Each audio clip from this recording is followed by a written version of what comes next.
Wait, sebelum masuk pembahasan, gue cuma pengen nanya sama lu semua. Lu lagi gabut gak pas masa karantina gara-gara corona-chan? Terus ngerasa pengen istirahat sejenak dari rutinitas lu nonton anime? Nah, kalau iya, lu bisa nyoba game bernama Fate Fantasy 3D. Sebuah game MMORPG yang punya visual 3D epic banget. Terus, jalan ceritanya juga kagak kalah menarik. Sebenarnya, kalau lu udah nonton video-video gue sebelumnya, lu sendiri pasti ngeh kalau gue udah beberapa kali ngepromosiin nih game. Jadi, mungkin sebagian besar di antara lu udah pada tahu gimana isi nih game. Nah, buat yang belum tahu, lu bisa langsung aja nyoba gamenya. Sekalian juga kan nge-support Distrik Anime. Linknya ada di deskripsi. So, makasih udah ngedengerin segmen sponsor ini sampai selesai, dan selamat menikmati pembahasan gua kali ini.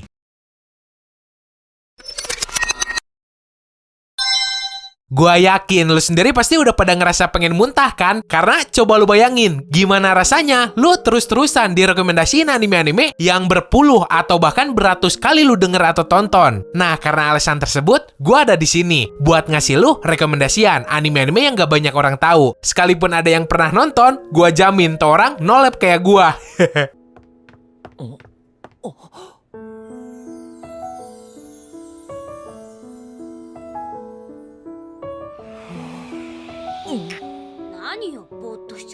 Tanpa pengenalan, kita langsung aja masuk ke pembahasan. Tapi sebelum itu, gue cuma pengen ngingetin, jangan lupa ikutin juga updatean dari Distrik Anime di Facebook. Kalau seandainya di sana rame, gue bakal lebih rajin nge-share cuplikan anime terbaru atau bahkan info soal anime terbaru lainnya. So, jangan lupa mampir terus di like juga. Linknya ada di deskripsi.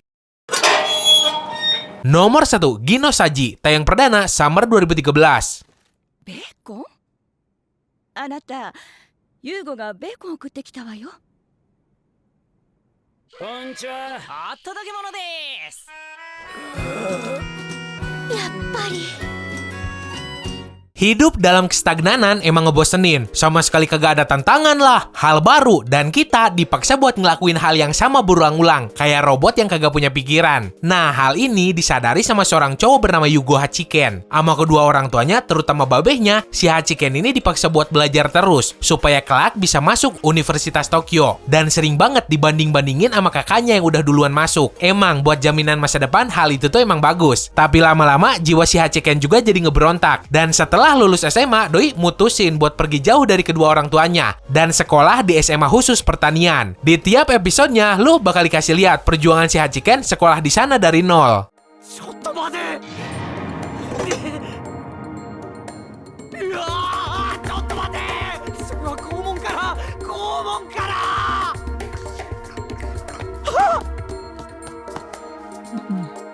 Nomor 2, Demi-chan wa Kataritai, tayang perdana Winter 2017. そういうの想像しにくいだけかも。私、何よ。いや、別に何も。嘘、若いっていいなとか、青春してるなとか、おさ目線で思ってたんでしょ。察しがいいじゃないか。 Pertanyaan soal gimana jadinya kalau makhluk goib hidup bareng manusia dari dulu emang udah ada. Nah, anime ini ngejawab hal itu, meskipun dikemas dalam cerita yang ringan dan kasual. Berfokus ke seorang guru biologi bernama Tetsuo Takahashi. Doi adalah seorang guru manusia di sebuah sekolah yang muridnya sebagian ada yang setengah siluman setengah manusia. Si guru ini sendiri punya ketertarikan buat neliti kehidupan para murid setengah-setengah itu. Mulai dari vampir, dulahan, Yuki Onna, sampai guru berwujud sakabas yang selalu bikin doi sange. ねえねえ、二人も潜ろうよ。とっても綺麗だよ。いや。よし、潜るか。ユキ、当て持って。逃げられないぞ。せーの。Nomor 3, Fuka, tayang perdana Winter 2017. ただいま。おかえり。あんたのつぶやきなんかずっと止まってない？珍しい。携帯なくしたんだよ。っていうか服着ろよ。千歳の T シャツ知らない？変な顔の絵入ってるやつ。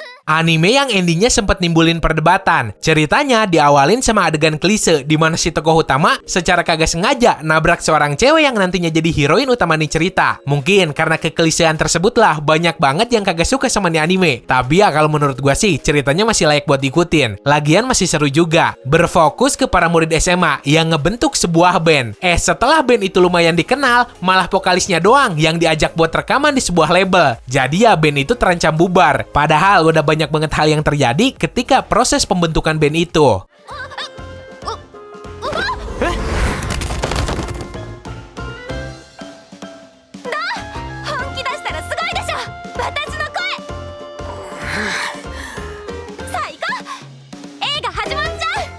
Nomor 4, Sakura dari Set, tayang perdana Spring 2017.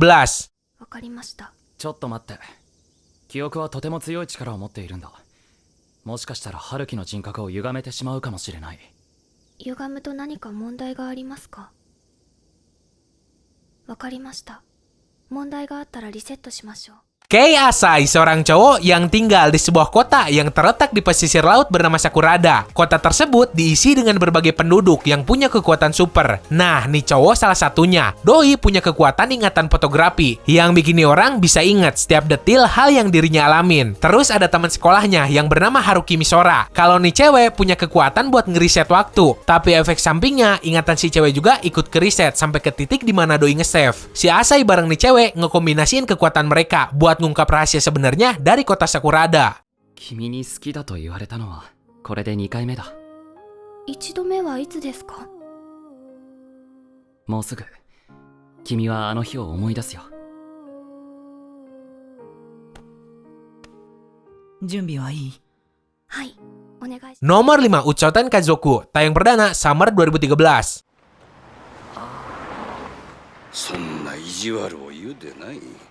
まったく情けない。わしは腰が抜けてしまった。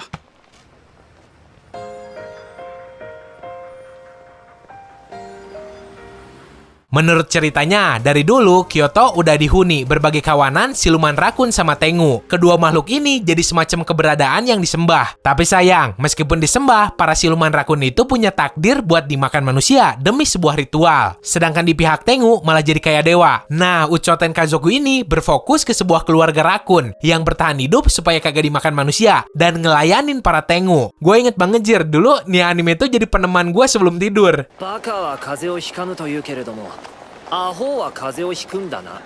何を！こら！このアホ兄貴どもが年始の挨拶もできんのか。アホってお前まで。 Nomor 6, Isekai Shokudo, tayang perdana Summer 2017.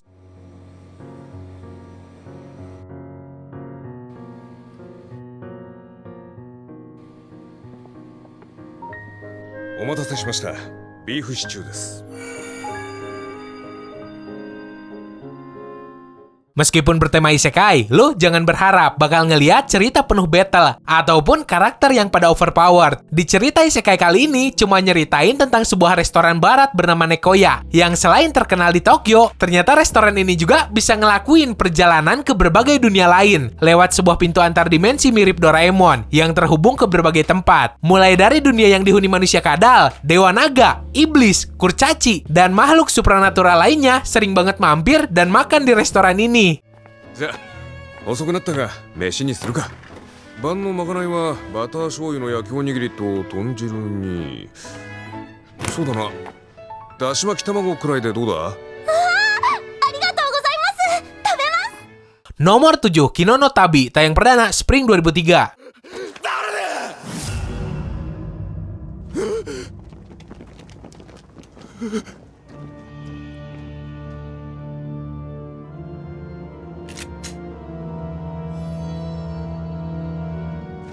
Tahun pas series yang awal keluar emang tahun 2003, tapi cerita Kino no Tabi dapat adaptasi remake anime pas tahun 2017 kemarin. Kalau lu pengen nonton versi yang visualnya mantep banget, udah jelas lu wajib nonton yang remake. Sedangkan buat orang yang lebih mertimbangin cerita, lu juga bisa nonton versi yang jadul. Kino, seorang cewek yang setelah cukup umur, doi ngelakuin sebuah perjalanan buat ngejelajah berbagai negara di semua belahan dunia. Di negara-negara yang doi singgahin, banyak banget budaya asing buat dirinya, dan kadang budaya itu ngakibatin masalah buat doi. Intinya, Kino no Tabi ini nyeritain tentang petualangan cewek bernama Kino itu bareng motor kesayangannya.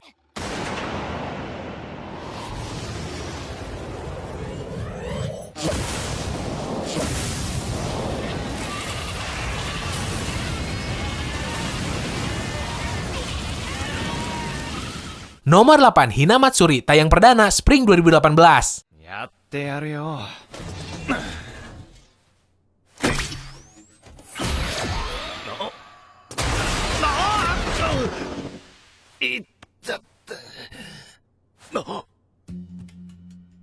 By the way, anime ini tuh gue pakai buat nyekokin temen gue yang kagak suka anime.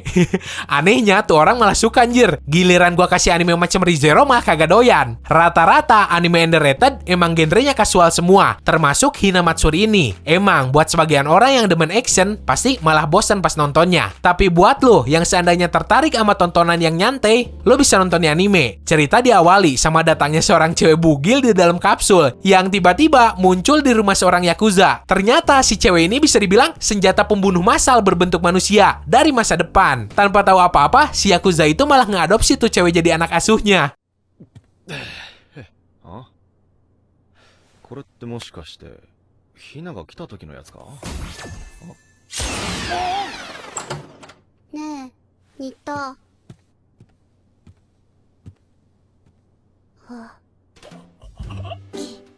Nomor 9, Drifters, tayang perdana Fall 2016.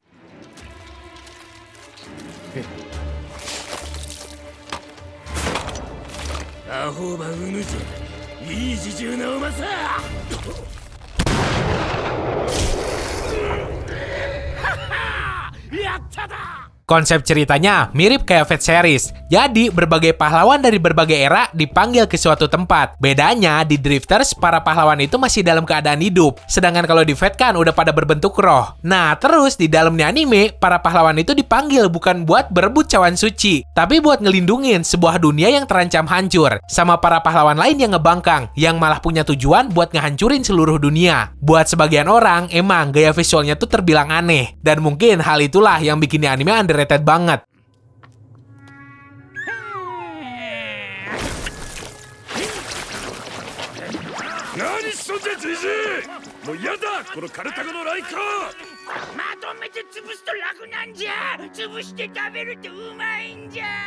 Nomor 10, Seitoka Yakuindomo, tayang perdana Summer 2010. 見られるよかった。上気した方。これは売れる。隊長、もっと裾を広げちゃってください。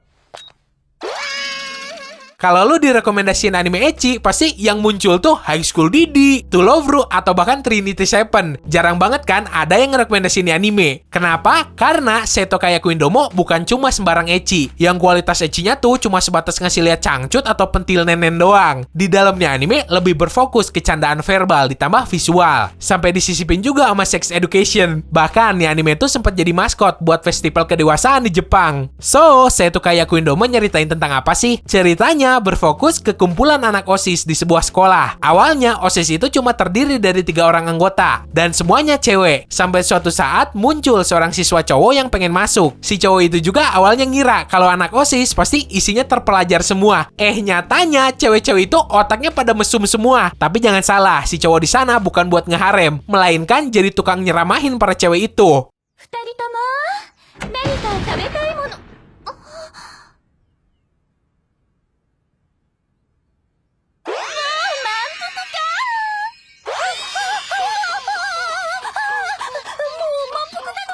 Oke, segitu aja buat hari ini. Sebenarnya gue ngerasa bersyukur juga sih anime-anime ini masuk kategori underrated. Soalnya gini, kalau seandainya hype naikin sebuah anime jadi overrated, pasti muncul fandom toxic yang pas mereka ngelebih-lebihin anime favoritnya, bikin yang lain ngerasa pengen nonjok tuh orang. Semoga lo enjoy dan bisa nambah daftar tontonan lo. Sekian dari gue, sorry kalau ada salah kata. Terus jangan lupa subscribe. Bye!